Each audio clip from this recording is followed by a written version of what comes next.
In a sweeping release of documents tied to Jeffrey Epstein's long-running abuse network, the United States Department of Justice has made public more than 3 million pages of files, including tens of thousands of images and hundreds of videos, revealing new details about the disgraced financier's contacts with powerful figures and raising fresh questions about elite connections and accountability.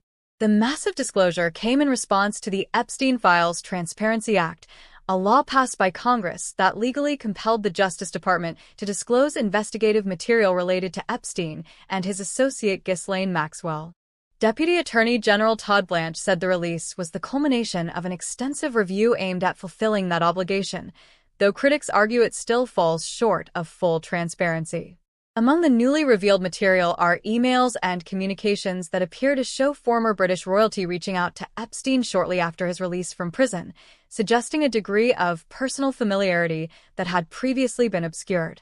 The documents include correspondence in which a member of the British royal family reportedly invited Epstein to Buckingham Palace for a private visit, though it remains unclear whether that meeting ever took place.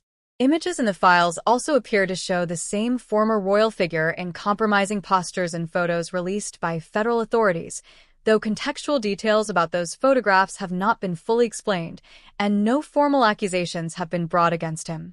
The release also sheds light on a long-contested relationship between Epstein and Lord Peter Mandelson, the former UK business secretary and ambassador.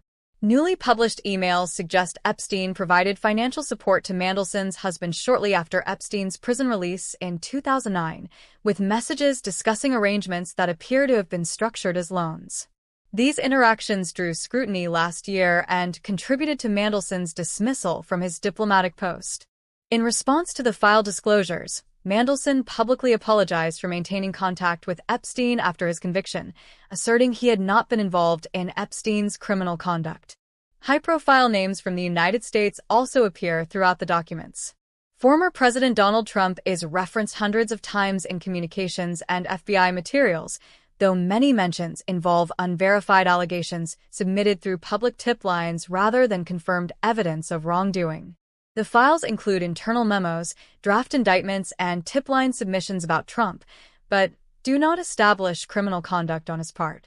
Other prominent technology figures such as Elon Musk and Bill Gates are named in emails and scheduling records, though officials emphasize that inclusion in the files does not imply guilt or legal jeopardy.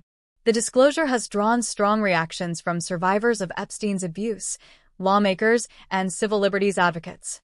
Many survivors have voiced outrage that some files appear to expose identifying information about victims while withholding names of alleged abusers or redacting key material.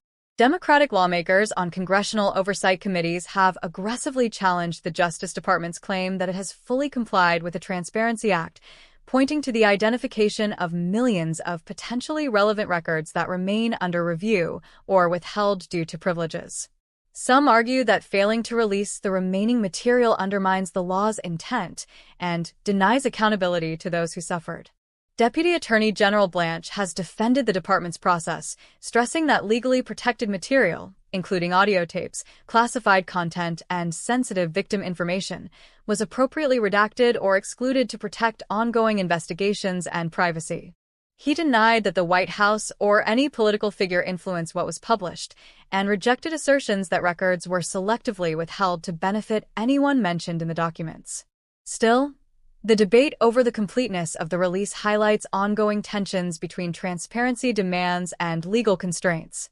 As the public and media continue to sift through the enormous volume of material, experts predict the files will fuel further inquiries into Epstein's network and connections across political, financial, and social elites.